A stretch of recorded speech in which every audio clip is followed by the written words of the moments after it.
Hi brothers and sisters, welcome to this new video. இந்த வீடியோவில் வந்து சில நியூஸஸ் ப்ளஸ் வந்து டெக்னிக்கல் அனலைசஸ், அப்புறம் வந்து நிஃப்டி மேலே மேலே மேலே போகிறதுக்கான சான்சஸ் என்னென்ன அப்படி எல்லாமே பார்ப்போம். ரைட்டா? அது முன்னாடி நியூஸை பொறுத்தவரை நியூஸுக்கு இடையில சில கருத்துக்களும் சொல்லிடுவேன். ஏன்னா பூமரங்கள் தானே, அதனால ஓகே. இன்னைக்கு வந்து ஆப்பிள் சிஇஓ டிம் குக் வந்து அறிவிச்சிருக்காரு. அவர் வந்து ரிட்டையர் ஆயிட்டு சேர்மனா இருப்பாரு. அவருக்கு பதிலாக ஜான் டெர்னஸ்ங்கிறவரை நியமிக்கிறார். ஆப்பிளுடைய ஹிஸ்டரி பெரும்பாலும் தெரிஞ்சிருக்கும். ஸ்டீவ் ஜாப்ஸ் தான் அதை உருவாக்குனாரு. பல சிரமங்களுக்கு அப்புறம் அது ஒரு எக்கோசிஸ்டம் மூலியமாக நல்ல உலகத்துல ரீச் ஆச்சு. ரொம்ப யூஸ்ஃபுல்லாகவும் இருக்கு எல்லா துறைகளிலும். அதுல சில மாற்று கருத்துக்களும் எல்லாருக்கும் இருக்கும், எனக்கு கூட இருக்கு. இருந்தாலும் அது மிக யூஸ்ஃபுல்லான ஒரு ஒன்று. இது ஒரு ஃபர்ஸ்ட். இது அடுத்தது வந்து இன்னைக்கு ரூபி வந்து கொஞ்சம் ஃபால் ஆகி 16 பைசா ஃபால் ஆகி 93.32 இருக்கு. அப்புறம் நம்ம ஜென்சி கிட்ஸ், அப்புறம் தெரியாத பிள்ளைங்க, நம்ம கூட தெரியாதவங்க தெரிஞ்சு வச்சுக்கணும் ஒரு விஷயம். இப்போ வந்து உலகம் ஃபுல்லாவே உயர், அதாவது முதலாளிகள் அண்ட் உயர், இவங்களுடைய ஆதிக்கம் அதிகமாயிட்டு இருக்கோன்னு ஒரு அச்சம் இருக்கு. எல்லாமே நிபுணர்கள் நிறைய பேர். இதனாலதான் உலகத்துல ஒரு பதட்டங்கள் ஏற்பட்டு இருக்கு.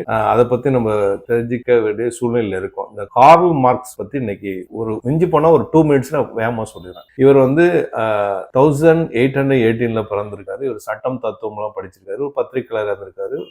சோசியல் புரட்சியாளர் கூட. இது வந்து அவர் ஜெர்மன்ல பிறந்தாலும் அங்கிருந்து அவர் விரட்டப்பட்டு பிரான்ஸ், பெல்ஜியம், கடைசியில லண்டன்ல 1883 75 வயசுல இறந்தார். இவருக்கு 7 குழந்தைகள். அதுல 4 குழந்தைகள் வறுமை காரணமாகவும் ஒழுங்கான ட்ரீட்மெண்ட் கொடுக்க முடியாம இறந்ததா சொல்லப்படுது. 3 பேர் மட்டும்தான் பெரிய ஆள் ஆனாங்க.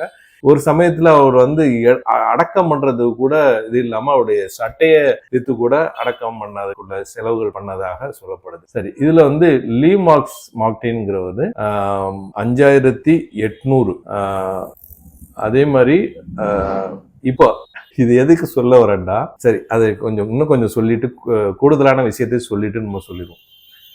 அதாவது அந்த காலத்தில் உள்ள தலைவர்கள்லாம் எப்படியெல்லாம் கஷ்டப்பட்டு, அவர் வந்து தொழிலாளர் தத்துவத்துக்கு மேல பற்று உள்ளவர். அவர் நினைச்சிருந்தாண்டா அவர் காலில் பல கோடிகள் வந்து அந்த டைம்லயே கொட்டியிருக்கும். ஆனாலும் அவர் ஸ்ட்ராங்கா இருந்து அவர் தத்துவத்தை இன்னைக்கு வரைக்கும் அது நிலைச்சிட்டு இருக்கு. புக்காவும் அவருடைய தத்துவங்களும். இதை நம்ம புரிஞ்சுக்கணும். இவருடைய கூடுதல் செய்தி என்னன்னு சொன்னா, பிலிப்ஸ் கம்பெனி இருக்கு பாருங்களேன். அந்த பிலிப்ஸ் கம்பெனி வந்து இவருடைய அம்மாவுடைய, அதாவது சின்னம்மாவுடைய பிள்ளைங்க தான், கசின்ஸ் மாதிரி. அவங்களுடைய ஒரு ஆள் தான் அந்த பிலிப்ஸ் கம்பெனி நடத்துறவங்க. இந்த பிலிப்ஸ் கம்பெனி தேஞ்சிக்கிட்டே இருக்கு. அதே நேரத்தில் இவருடைய தத்துவங்கள் தேயிலங்கிறத நம்ம புரிஞ்சுக்கணும். இப்ப இதுக்கும் இப்ப இந்த விஷயத்துக்கு என்னன்னு சொன்னா, இப்ப நம்ம மணி கண்ட்ரோல்ல ஒரு செய்தி வந்திருக்கு. நம்ம தமிழ்நாட்டுல தேர்தலில் நிக்கிறவங்க எல்லாமே மிகப்பெரிய பெரிய கோடீஸ்வரங்க நிக்கிறாங்க. இது அதிகபட்ச கோடீஸ்வரர் வந்து ஏஐடிஎம்கேல நிக்கிறாரு. ஏஎன்விகேல லீ மொரன் மார்டின் 5800 கோடி அவருடைய சொத்து மதிப்பு. அவர் பிசினஸ் மேனா இருக்கலாம். ரைட்டா? நம்ம தெரிஞ்சுக்குவோம். அதே மாதிரி நம்ம ஜோசப் விஜய் ஆக்டர், அவரோட 648 கோடி அவர் காமிச்சிருக்கிறாரு. அதே மாதிரி ஆதவ் அர்ஜுனா 534 கோடி. சரியா?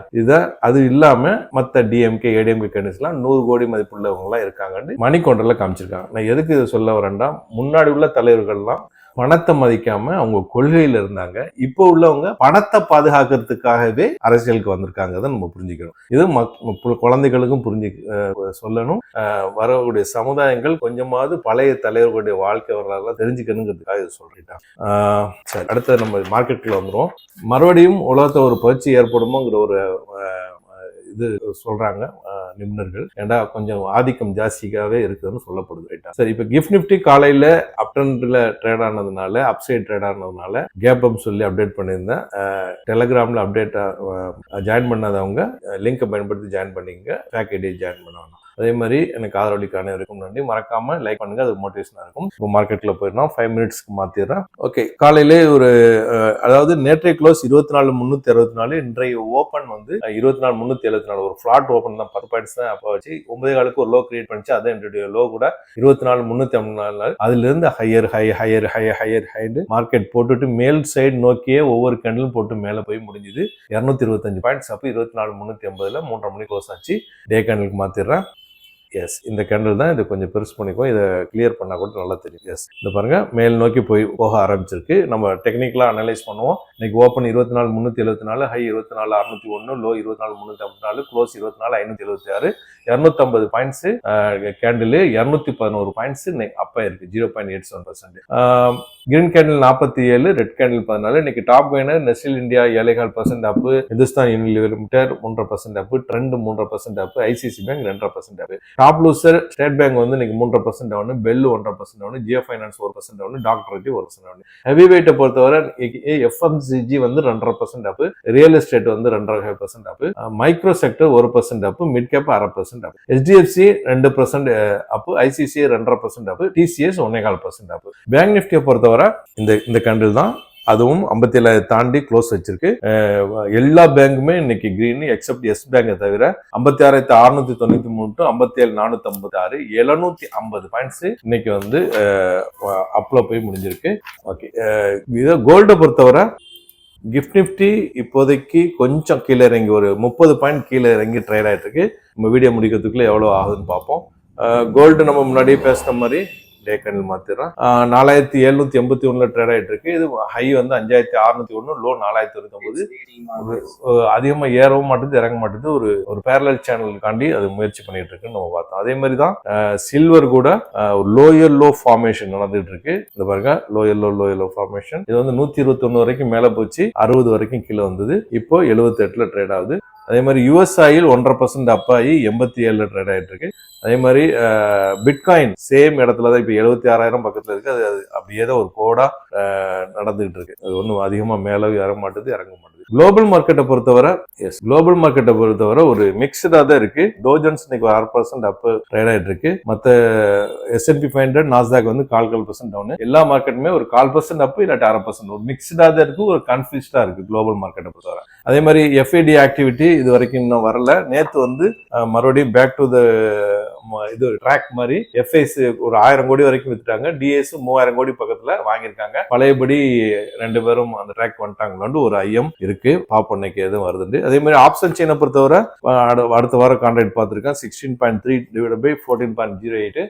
இது வந்து 1.15 ஒரு பாசிட்டிவ் சென்டிமெண்ட் தான் இருக்கும் ஆப்ஷன் செயினை பொறுத்தவரை. அதே மாதிரி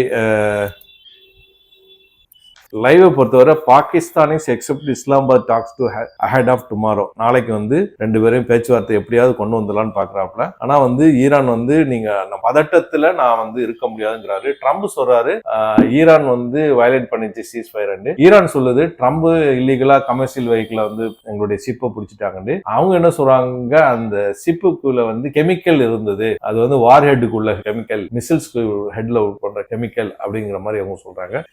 எது உண்மை எது போய்ங்கிறது வந்து கரெக்டான நியூஸஸ் இல்ல, மாறி மாறி சொல்லிட்டு இருக்காங்க. இது வரைக்கும் மற்ற நியூஸ்ல மீடியா நியூஸ்ல கரெக்டான நியூஸ் வரல. அதே மாதிரி US வந்து ரஷ்யாவை போய் மீட் பண்ணிருக்கு. இது உக்ரைன் வந்து கண்டனம் தெரிவிச்சிருக்கு இந்த சந்திப்பை. ரைட்டா, சரி, மற்ற லைவ்ல ஏதாவது இருக்கான்னு பார்ப்போம். கத்தர் வந்து சொல்லியிருக்கு இது உலக பிரச்சனையா மாறிட்டு இருக்கு, ஸ்ட்ரைட் ஆஃப் ஹார்மஸ் பிரச்சனை. ஏண்டா எக்கச்சக்கமான ஷிப்ஸுகள் அங்க முடங்கி கிடக்குது. இந்த பக்கம் ஈரானுடைய இதை நான் அனுப்ப மாட்டேன்னு அமெரிக்கா பண்ணிட்டு இருக்கு. இதுக்கு என்ன சொல்றாங்கன்னா, resolve Strait of Hormuz crisis not the responsibility of one country but of all அப்படிங்கிற கத்தர் இதை சொல்றாங்க. ஓகே, இப்போ வந்து லைவ்ல அவ்வளவுதான். டெக்னிக்கலா பார்த்து இந்த வீடியோ முடிப்போம். டெக்னிக்கல் பெருசு பண்ணிக்கிறோம். இது வீக்லி கண்டல் நம்ம ஏற்கனவே பார்த்தது பண்ணாதான் நம்ம இருக்கும். அந்த சார்ட்டை பார்த்துக்குவோம், பெருசு பண்றேன். இப்போ வந்து நம்ம டே கூட மாத்திரலாம். இப்போ இதை பிரேக் பண்ணிடுச்சு, மார்க்கெட் வந்து சப்போர்ட்டை பிரேக் பண்ணிடுச்சு. ஸோ இந்த பாருங்க, இந்த இடம் சப்போர்ட்டை பிரேக் பண்ணிடுச்சு, பிரேக் பண்ணி க்ளோஸ் வச்சிருச்சு. முன்னாடி நடந்த மாதிரி மார்க்கெட் வந்து மேல் நோக்கி போக ஆரம்பிக்கலாம். எங்கெங்க மேல் நோக்கி போனது, இந்த இடத்துல மேல் நோக்கி போச்சு, இந்த இடத்துல மேல் நோக்கி போச்சு, இந்த இடத்துல மேல் நோக்கி போச்சு. அதே போல இந்த இடத்துல மேல் நோக்கி போகலாம். ரைட்டா, அந்த க்ளோஸ் வச்சிருக்கு, ஒரு பாசிட்டிவான நியூஸ் இருக்கு. இனிமே இந்த ஈரான் வார் நியூஸை கூட மார்க்கெட் இக்னோர் பண்ணிருமோன்னு ஒரு டவுட் இருக்கு. FIs மட்டும் இதே மாதிரியே விற்காம கொஞ்சமா வாங்கிட்டு இருந்தா கூட போதும், மார்க்கெட் மேல போயிடும். பார்க்கலாம். இந்த வீடியோ பயனுள்ளதாக நம்புறேன். மற்றவங்களுக்கு ஷேர் பண்ணுங்க. புதுசா பார்க்க சப்ஸ்கிரைப் பண்ணி பெல் ஐகானை கிளிக் பண்ணிக்கோங்க. தேங்க்ஸ் ஃபார் வாட்சிங்.